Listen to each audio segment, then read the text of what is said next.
Everybody Atharv this side welcome to गाइन machine. और आज की इस वीडियो में हम समझेंगे कि डेटा साइंस एक्चुअली होता क्या है। यस, आपने काफ़ी सारी टर्मिनोलॉजी सुनी होगी, artificial intelligence, machine learning, data science, data analytics. इन सब की वीडियोस आप मेरे चैनल पर सर्च करोगे आपको मिल जाएगा।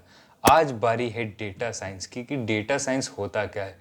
मार्केट में अलग अलग तरीके की बातें फैली हुई कि डेटा साइंटिस्ट ये कर सकता है, वो कर सकता है, लेकिन जो कर सकता है वो मैं आज आपको बताता हूँ। डेफिनेशंस की बात करें तो actually data science is a field of study that uses scientific methods, process algorithm and system to extract knowledge and insights from structured and unstructured data. It combines elements of statistics, computer science and domain expertise to analyze real world data and solve complex problem. इस definition का मतलब क्या है? कुछ नहीं, मैं समझाता हूँ। देखो, अगर डेटा साइंस का आप ये चार्ट देखो, डेटा साइंस किन किन से मिलकर बना है। डेटा साइंस के अंदर आएगा machine learning, computer science, data processing, domain expert, statistical researches और मैथमेटिक्स।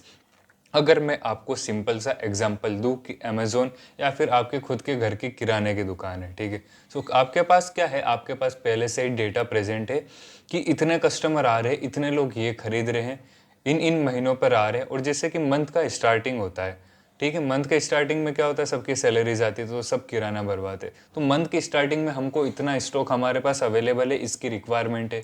और जैसे दिवाली वगैरह आ गई तो उस पर क्या होता है, सेल एकदम बढ़ जाती। तो उस टाइम क्या ज़रूरी है, इन सारा डेटा आपके पास ऑलरेडी प्रेजेंट है, मान लो 1 साल का। अब आपको क्या करना है, इसमें से इंसाइट्स निकालना है, इसमें से पैटर्न्स को रिकॉग्नाइज करना है कि कौन सी चीज़ कब यूज़ हो रही, कितने टाइम में सेल बढ़ रही है, कौन सी चीज़ कैसे काम कर रही। इसमें कितनी मेथडोलॉजीज इन्वॉल्व होती मैं आपको बताता हूँ।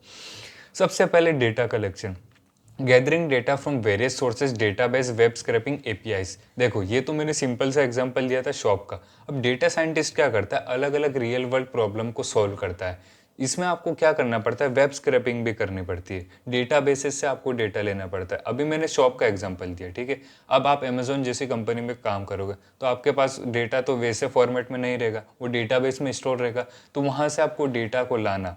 उसके बाद वेब स्क्रैपिंग, अलग अलग वेबसाइट से आपको क्या करना पड़ेगा, कई बार डेटा को स्क्रैप करना पड़ेगा, स्टील करना पड़ेगा, ताकि आपका यूज केस आपके इसमें यूज़ आ सके। जिससे चैट जीपीटी वगैरह अभी क्या कर रहे हैं, ये स्क्रैप ही कर रहे हैं, अलग अलग जगह से डेटा स्क्रैप करके अपने मॉडल में फीड कर रहे हैं, ठीक है। फिर आती है डेटा क्लीनिंग की बारी, preparing data by handling missing value, duplicates and errors. मान लो एक एक्सेल शीट मेरे पास प्रेजेंट है, उसमें बहुत सारे कॉलम्स है, और जैसे मैंने गूगल फॉर्म भरा के एक्सेल शीट बनाई है, तो उसमें लोगों ने अपना जेंडर ही नहीं डाला, तो कुछ जगह जेंडर मिस हो गया, ठीक है। और कुछ लोगों ने अपना ईमेल नहीं डाला, ठीक है। इन सारी नल वैल्यूज़ को क्लीन करना, और जो चीज़ें काम की नहीं है उन सब को हैंडल करना, ये काय में आता है डेटा क्लीनिंग के बारे में। डुप्लीकेट्स भी, अगर मैंने 2 बार फॉर्म भर दिया तो मेरा कॉलम 2 बार ऐड हो गया, ऐसा कैसा, तो डेटा में इनकन्सिस्टेंसी क्रिएट करेगा। तो डुप्लीकेट कॉलम्स को डिलीट करना, ये सारे एरर्स को फिक्स करने की चीज़ें काय में आती है, डेटा क्लीनिंग के अंदर। फिर बारी आती है एक्सप्लोरेटरी डेटा एनालिसिस की। इसमें क्या लिखा है, using statistics and visualization to understand data patterns. Statistics का इसमें भर भर के यूज़ होता है पैटर्न्स निकालने के लिए। जैसे मैंने आपको बताया था, जिसमें bar graph, line graph, bar chart, pie chart, इन सब का यूज़ होता है।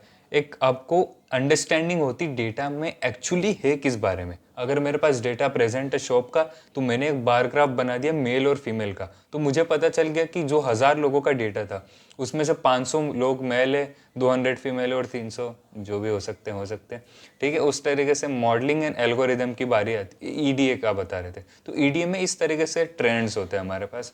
हम डेटा में से इंफॉर्मेशन निकालते हैं, उनके पैटर्न्स को रिकॉग्नाइज करते हैं कि डेटा एक्चुअली किसके बारे में। डेटा क्लीनिंग में क्या होता है, हम डुप्लीकेट वैल्यू डिलीट करते हैं। अगर इनकन्सिस्टेंसी है, मान लो अगर बहुत सारे कॉलम्स फिल्स नहीं है, तो मैंने क्या करा, उनको मीन से रिप्लेस कर दिया, ठीक है। इन सारी मेथड्स के अंदर डेटा क्लीनिंग के अंदर आती है। अब मॉडलिंग एंड एल्गोरिदम, जब आपका डेटा क्लीन हो गया, प्री प्रोसेस हो गया, अब आपके पास एक्चुअली फाइनलाइज डेटा है और आपके पास इंफॉर्मेशन है कि कौन सी चीज़ कैसे काम कर रही है, तब आप क्या करते हो, उसमें अप्लाई करते हो अपनी एल्गोरिदम।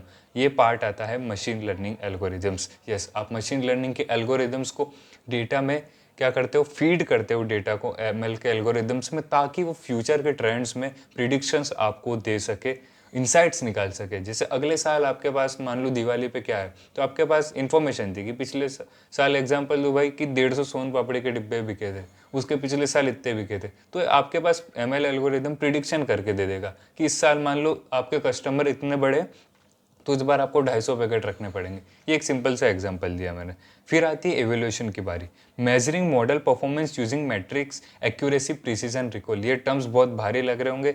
सिंपल सी भाषा में बोलूँ तो आपको एक्यूरेसी निकालनी, सिंपल, कि आपका मॉडल कितने % एक्यूरेट है, कितने % सही रिजल्ट्स दे रहा है, ये इवेल्यूएशन के अंदर आता है। फिर डिप्लॉयमेंट की बारी आती, इंटीग्रेट मॉडल इनटू एप्लीकेशन और सिस्टम फॉर रियल टाइम। आपने अपना जो भी मॉडल था वो बना लिया, अब आप उसका क्या करोगे, अचार डालोगे? नहीं ना, आप क्या करोगे, उसको डिप्लॉय करोगे ताकि दूसरे लोग यूज़ कर सकें।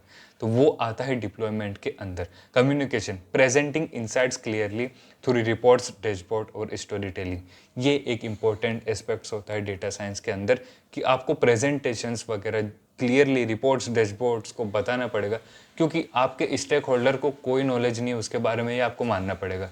जैसे अगर मैं नॉन टेक बैकग्राउंड से हूँ, तो आपके पास एक स्टोरी होनी चाहिए, एक रिपोर्ट होनी चाहिए कि इस टाइम पे ये चीज़ बूम कर रही है, ये चीज़ मेरे को समझ आए, ठीक है। उस तरीके से एज अ डेटा साइंटिस्ट आपके पास एक प्रॉपर रिपोर्ट, स्टोरी होनी चाहिए कि ये चीज़ें हो रही है, ये ग्राफ है, ये सेल है। तो ये सारी चीज़ें हमारी डेटा साइंस के अंदर आती है। डेटा साइंस में अलग अलग टूल्स यूज़ होते हैं, अलग अलग चीज़ें, जिसमें data analytics plus machine learning अगर मैं बोलूँ तो ये गलत नहीं होगा कि ये एक डेटा साइंस रोल में आता है, ठीक है। सो ये था हमारा पूरा इंट्रोडक्शन डेटा साइंस के बारे में A to Z। So that's for all today. So if you love this video, please make sure to like and thanks for watching.